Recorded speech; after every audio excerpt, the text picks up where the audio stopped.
are again. A month of lives. I would like to be able to teach my children to be respectful in and outside the home. Respect. Interesting. It was respect that actually caused me to start Lessons Alive in an indirect way. I have written about this in my book 100 Things, and what happened was the head teacher had completely forgotten that he had a student coming in and needed to put him somewhere. So being a senior teacher, he said, would you mind if you have this student to observe for the first part of the morning, which doesn't thrill any teacher, especially on the first day of a new school year. And so I agreed and went to my classroom, took him to my classroom, and we waited for the start of the day. And I was then teaching year 6, and it was the first day in September. The bell went and the children started to pile through the door, and I mean pile through the door. And they were pushing and shoving, and I'm going to sit here, and banging their bags down on the tables, and I took a deep breath to bellow, what do you think and I stopped. I looked at this young student and I stopped, and I decided I would wait. And I just stood there watching the children pushing and shoving each other, and quite shocked actually. And I remembered back 30 years to my very first day in teaching, looking at this young man who was new to teaching. I reflected on my very first day in teaching, when I stood all smart and quite nervous in a playground, watching all the other teachers, wondering how to be and what to do, and waiting for my class to line up in silence in the playground and be led into the classroom. Now, I'm not saying that that was right and this was wrong, what I was witnessing, but I stood there for a full 15 minutes. I was looking at my watch and I just waited. And then the children started to say, what's going on? Why hasn't she said anything? What? And they were talking together. And of course, if you wait long enough, it goes silent. And when they had finally settled down and were looking a little bit mystified, I said, I'm surprised you did that. I'm amazed you did that. This is the first day of your last year as the senior pupils in this school. Not one of you said good morning. Not one of you asked if there was a particular place I might like you to sit. Not one of you took any notice of our visitor. What has happened? Where is your self-respect? And of course, at that point, they all sat back and looked sheepish. And I thought about how, when I first started teaching, children were told they had to stand when an adult came in the room. And if the head teacher came in the room, they had to stand, put their hands behind their backs and stand in silence. And again, I'm not saying this was right, but what has happened to respect? It is an inbuilt quality, and it seems to have very little regard in our current world. And the consequences of it can be quite devastating. Look at the beaches yesterday. The consequences of no respect can be quite devastating. And we take these things for granted because they're freely given in our design.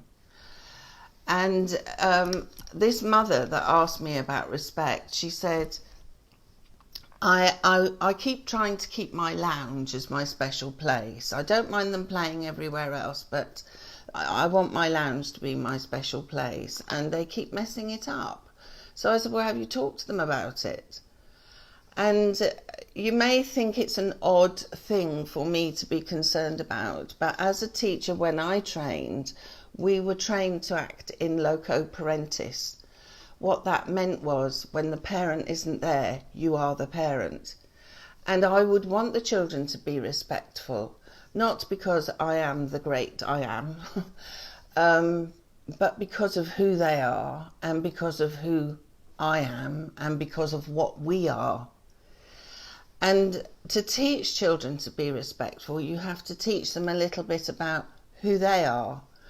And we talked in a previous video about the chat with your child about what they've achieved since they were born, the phenomenal rate of growth, the phenomenal absorption of knowledge and information, and the development of skills is quite fantastic. I may have said it before, in the first 6 months of life, every baby makes every sound it needs to make to speak any language in the world. Isn't that wonderful? And in that 6 months, that brain is busy refining and tuning and listening and developing its native language.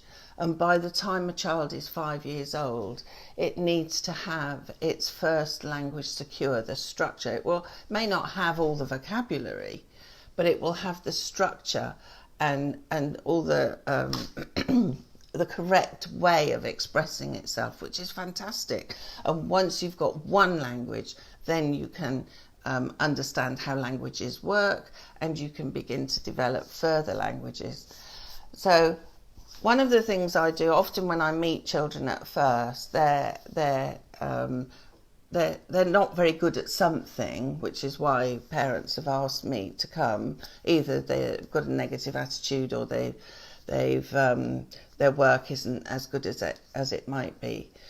And one of the first things I do in my assessment or my evaluation of them is they always come in looking rather apprehensive, because they think I'm some kind of giant. The first thing I say to them is, can you juggle? And they kind of wake up, and I say, can you juggle? And they say yes or no. And I say, show me. And I give them a couple of juggling balls, and they either can or they can't. Usually they can't. And by the end of the time they spend with me, which is about an hour, I have taught them to juggle slowly, but I've taught them to juggle. And that easy win is a fantastic boost to their self-esteem and to their self-respect. And I think if we show children exactly how to do things, I do it with handwriting too. I can transform a child's handwriting overnight. And a mum once said to me, I don't know why it bothers me, but my daughter's handwriting is really messy, and I'm sorry, it shouldn't bother me. And I said, of course it should bother you. And it should bother you because of what it attracts to the child. And I say to children, if you put something in front of a human being, they're going to think something. They can't not. They're going to think something. And because that's how we work. And so if you want them to think something positive, you need to put something great in front of them. You can transform their work overnight. And that helps to build respect in them.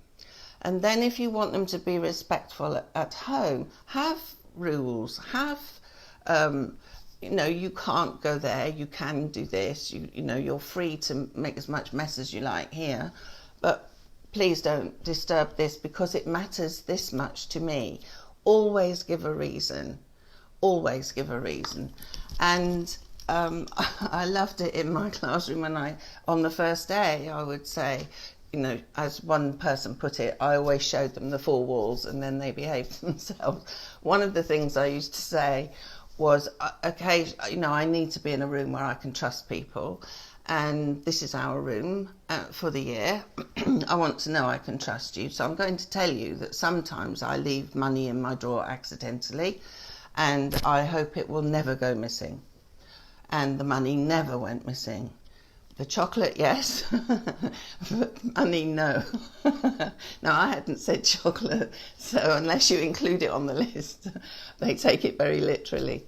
So if you want your children to be respectful, you also need to respect them. And this is a fine line, I know, but respecting them means really listening occasionally, saying to them, I really would like to spend 10 minutes with you, a whole 10 minutes, all to ourselves, and I want to listen to what you have to say. And don't try and judge what they say, don't try and influence what they say, just say, that's really interesting, I've never thought about it that way. And listen, even if it's once a week. Do you know, they're such little poppets. If you say, I've only got 10 minutes a week, they will wait for that 10 minutes and they will love it. If you let them down, then they will stop having or building respect. So say what you want, say what you mean, give them a reason why, and then thank them for doing whatever it is you've asked. And you can actually help them build respect by reserving a little corner of your home and saying, this is my space, don't want you in it, go away, leave it alone, unless you can make it nicer. And you might get a surprise, you'll find a flower in there sometime or something.